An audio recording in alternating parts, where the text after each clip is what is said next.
This is Comic Picks by the Glick. Hey, I'm your host, Jason Glick. Hey, Jason Glick, what's going on, man? Hey, John, not much. I mean, it's towards the end of May, and you know what that means, right? Fanime? Yeah, it's like, unfortunately, it's like we're having to deal with another virtual Fanime Con this year. So it's like this is like another Fanime related podcast where we were unfortunately not at Fanime. Well, we can still do it. So, what do you have on the menu tonight? Okay, well, as is the case for more often than not with Fanime, this is another Buried Treasures of Manga column because it's like I've got like plenty of stuff in my library that it's like obscure manga. It's like that it's like gone unnoticed for years, and it's likely will likely never be continued again because it's like it's like if it was it's because if it was going to be continued, then it wouldn't be a buried treasure and all. It's like I mean I'd like to be wrong about this, but I don't think I am. And tonight, well, we've got something that is downright weird. I mean, like something that I don't think would have been published if people hadn't been riding high on the glory days of the manga boom in the late aughts. Because what I have for you is a series called Me and the Devil Blues by Akira Hiramoto. And before you start going about like, okay, so Me and the Devil Blues, wait a second, that name Akira Hiramoto, that sounds familiar. Like I know that name from somewhere. It's like, and if you're thinking like, yeah, it's like I have talked about this man many times because he is the glorious grand pervert who gave us Prison School, the story about five knuckleheaded guys who wind up enrolling in an all girls school as it made the transition from all female to co-ed. It's like, and all the glorious, dumb, it's like idiotic antics they got up to over the course of 14 American volumes and 28 total Japanese volumes. It was a series that basically like started from the premise of like a guy who just thought like, hey, it's like I love boobs and butts. It's like, but you know what? No one is doing that stuff. It's like with any imagination these days. I've got to create a series that delivers all these boobs and butts. It's like in a way that new audiences can appreciate them. And yeah, Prison School absolutely succeeded on those terms. Now, on that note, you would think that, okay, well, this guy, what else does he have to offer us? Well, prior to his success with Prison School, he also did a series about a trucker called Chinless Gensan that ran for a good long while and delighted many people in Japan and is likely never going to be published in America because it's just too old, obscure, and Japanese for us to really appreciate. But during that series and before Prison School, he did Me and the Devil Blues, which is a story of Robert Johnson. Robert Johnson, if you may recall, like if you've heard about him at all, he is the legendary bluesman from the 20s who was reputed to have sold his soul to the devil at the crossroads in order for his legendary skill with the blues guitar. So you hear this and you think, wait a second. The guy who did Prison School is doing a series about the blues, about an African American guy who sold his soul to his devil for his musician skill. What the hell, man? Why would you even consider why do you even try to do this in the first place? And you know what? I really don't know. It's like I don't know what possessed him to do this. Like maybe he was just doing Chinless Gensan and realized what? I got to do my big old pitch for respectability. So I'm gonna do a series about like an American blues guitarist. It's like and show and just make everyone realize that hey, I've got real dramatic chops right here. And you know what? Reading the two-in-one volumes that were published, it's in America, I think that that these two volumes make a good case for the fact that Hiramoto has substantial dramatic chops beyond just his usual perverted humor stuff that he did he was made famous for in Prison School, and also Chinless Gensan and presently Raw Hero.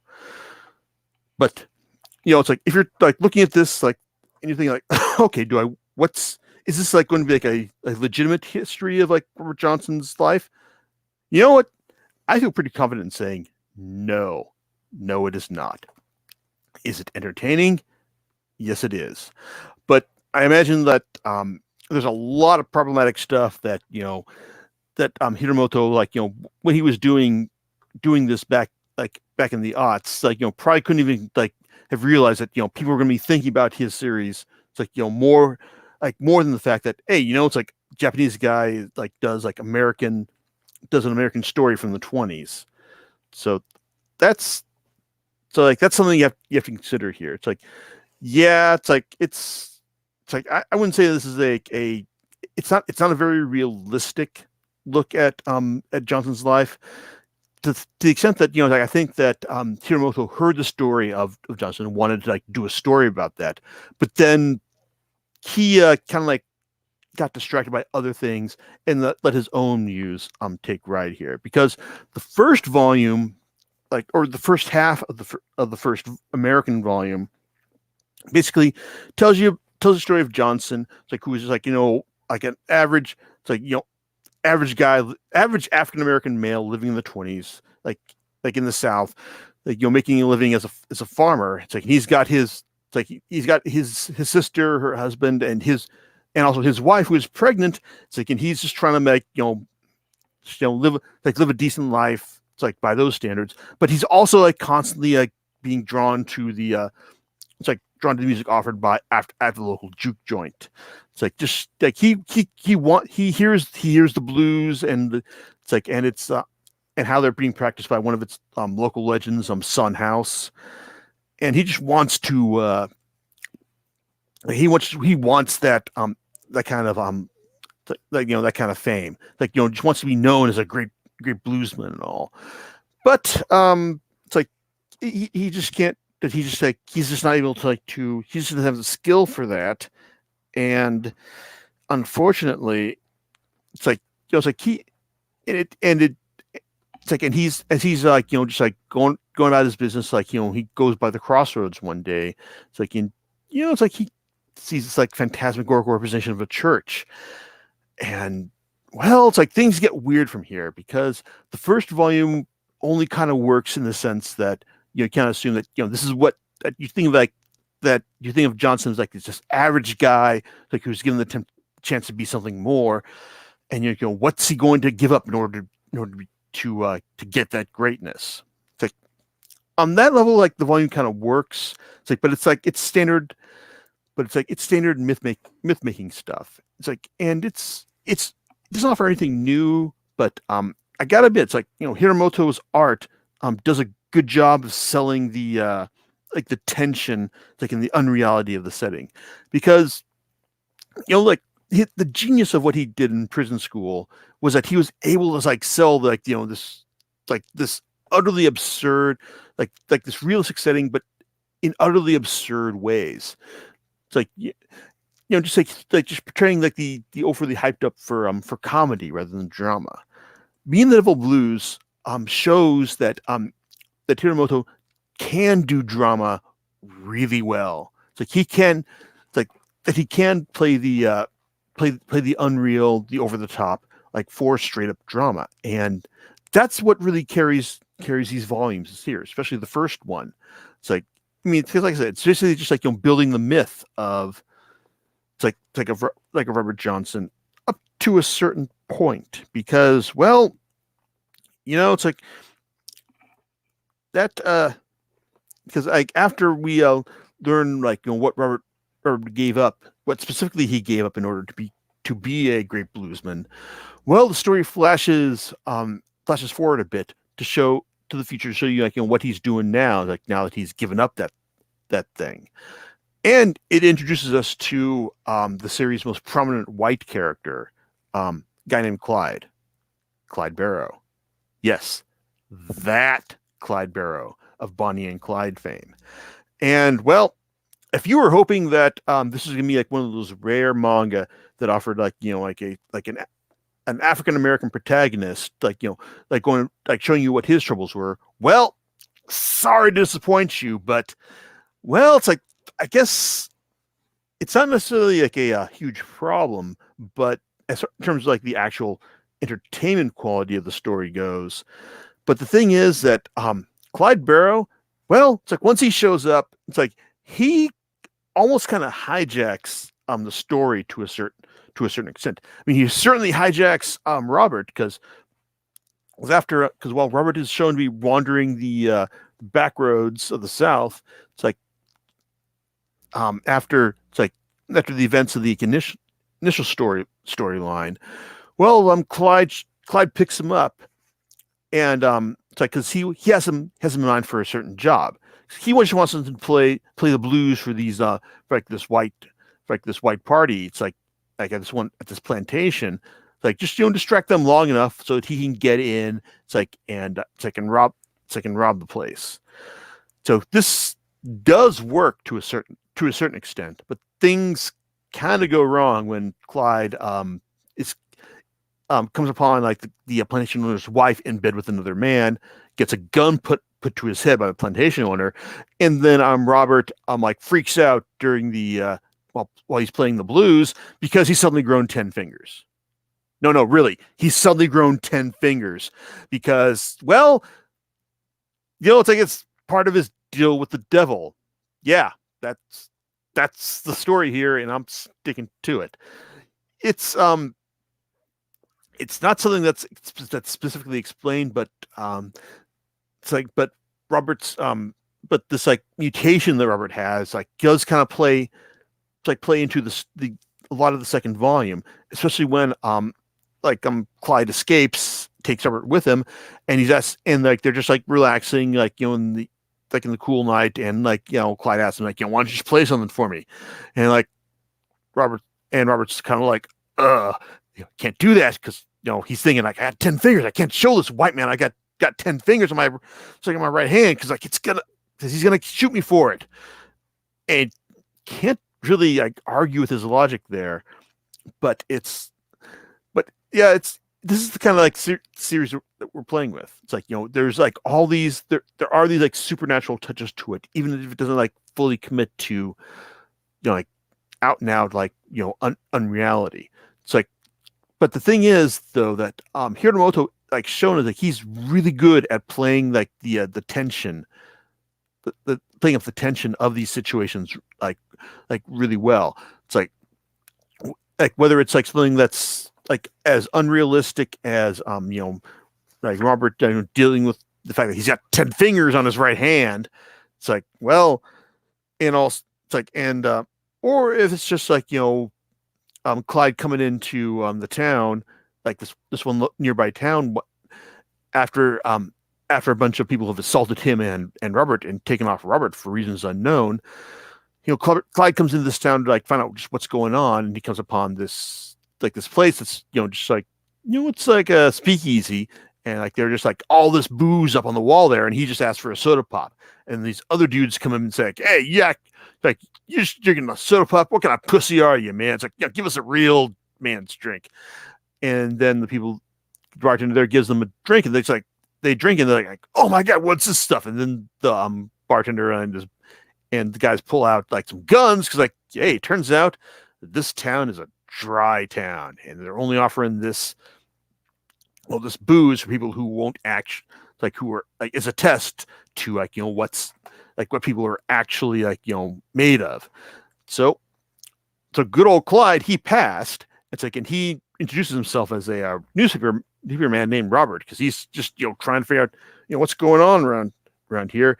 And well, it turns out that town is being run by this old mostly blind man named Mr. McDonald, who's mostly blind. He's got the diabetes, and boy, he hates black people. Yeah, that's not the word he uses, but you can probably guess what they are because the script here is period accurate, and boy howdy, it's I'm not saying it's rough, but I mean the treatment of the treatment of black people here, it's in terms of the story, it's mean, it's awful, and I imagine it's probably still not quite as realistic as it was in the South at this time.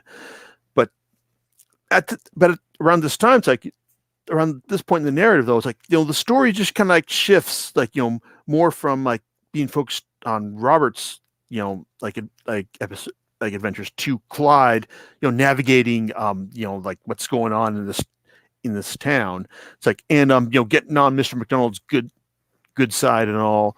It's like, and it's like, it's like, and dealing with it's like, trying to navigate the like the local customs here as he tries to rescue RJ, because he owes something to like to this kid for what he did back at that plantation. And then that's kind of like where volume one it's like ends with with a dramatic counting of fingers by it's like the mostly blind Mr. McDonald's assistant, like 10-year-old assistant, Toby. It's like, then with volume 2, well, things get even more intense and out there.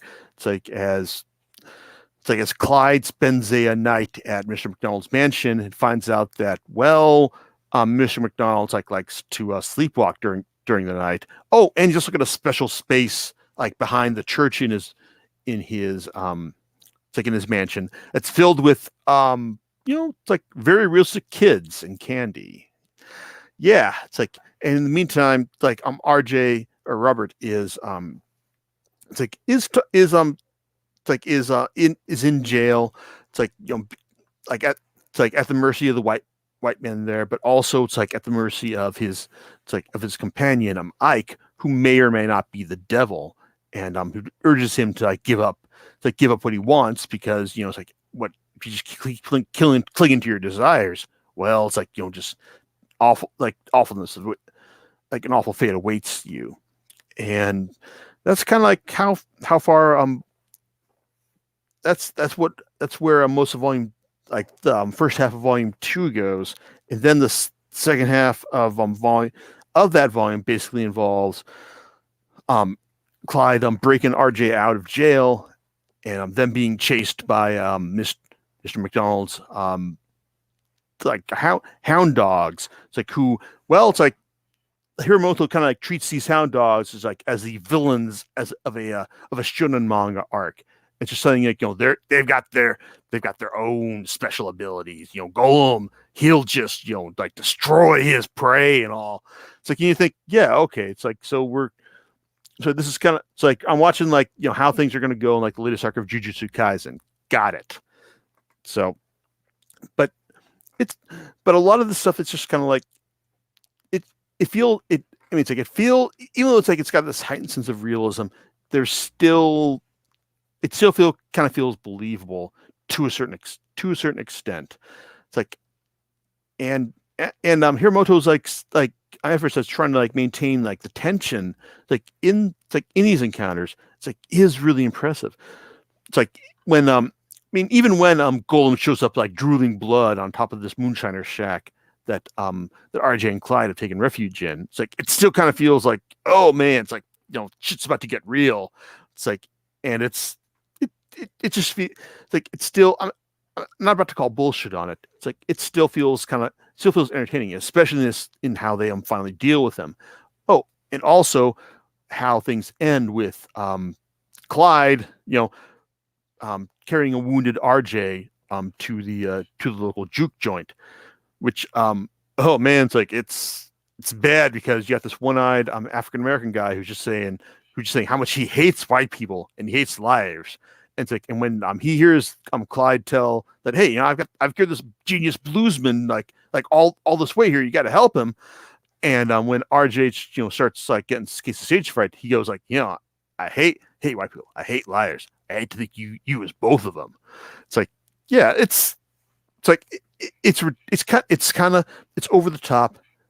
It's still kind of fun in its own way. But at the same time, like this volume ends with RJ facing the wall, trying to overcome the stage fright in order to appease all these people in the juke joint right here. Now, because of the conventions of like how manga storytelling goes, I have no doubt that RJ was able to is able to win these guys over. But at the same time, that is all that was published in America. So this story basically just ends with RJ and his back to the wall trying to come up with like a good blues song. Now, looking over things as they were published in Japan, apparently there was one more volume published in Japan before the series went on permanent to indefinite hiatus. So it's kind of like this is a series that may be continued at some point, but at this point, probably I feel pretty confident saying it's probably not going to be continued. So it's kind of like, well, Jason, why did you talk about this series that is likely not going to be continued? It's like on your podcast here, like, it makes this like a real buried treasure. Well, it's just the fact that, it's from a creator who is best known for doing like really outrageously perverted stuff, and how he just like, he didn't just like jump out of his it's like his comfort zone. He just like took a running start and just leapt right out the window. It's like into parts unknown, out of his comfort zone. Begin the Devil Blues. It's like, even if it doesn't have a good solid ending at the end of its second American volume, it's like still has like a lot. Still has like it's still a master class in showing how to generate tension, from everyday situations. It's like just seeing it's like, I mean, like he gets the RJ's like passion in, it's like in how he wants to be more than he is, and in the tragedy that results from that. Also from Clyde's breaking and entering aspects in the plantation of the first volume, and also just about everything that happens to Clyde. It's like is kind of like the it's just like really good at generating tension and all, but but that's kind of like interesting and or disappointing in the sense that, hey, it's like shouldn't this be RJ's story here? Shouldn't he be getting all the great stuff, like instead of like Clyde getting all the really like impressive like tension generating moments like here and all? So yeah, I can see I can admit you're right about that, but even so, it's like it's still a series that is full of great great tension generating moments. It's like, and something that is so different than you'll see in most manga that it's worth checking out. Is it necessarily like realistic? Absolutely not. But I think it's like close enough to be movie realistic. Like if that's any consolation there. So, but these two volumes were originally published by Del Rey, and even if Akira Himoto did start doing get back doing the series like say full time, like now that Raw Hero is done, from what I hear, I don't know, man. It's like I can't see the series being continued, because I imagine it was just like a huge flex on his part to get this series done in the first place, because it's like it's so different. I mean, it's like like a 1920s like blues gangster saga that was only going to succeed if it was really, really good, and apparently it was just good enough to get 5 volumes and change out in Japan. That being said, I do recommend these volumes. Like they're like a nice, if you're only familiar with Kiramoto from his from Prison School, this is like a nice like shot of showing you that, hey, he's got more talent than just doing boobs and butts. It's like all that crazy ass tension generating he was doing like for laughs in Prison School, he can actually do that for legit, like with this series. And you know what? If you wanted to do something like along these same lines, it's like for his next series, maybe not quite as out there, like, or maybe just like within the confines of Japan, then I'd certainly love to see that. That being said, if he does want to do more of Me and the Double Blues, then I would definitely be around to see that, because I liked it. Where'd you get your copies from? as a sign of the times, I'm pretty sure I got these in Borders. Ah, I see. So you've had them. Got it. I've had them for a good long while. Dipping into the well, as it were. Yeah, like I said, this library here I've got is full of like crazy ass stuff, like from way back in the day and whatnot. And everyone gets to benefit from your knowledge of them. So awesome. That is the truth, sir. Yes. So do you know what you're going to be talking about next time? Okay, it's either going to be me wrapping up JoJo's Bizarre Adventure, Diamond is Unbreakable, or talking about Grant Morrison's Wonder Woman Earth 1. So we will see. It's like, but I'm not sure. So we'll see how things go. All right, cool. We'll catch you next time on Comic Picks by the Glick. Laters.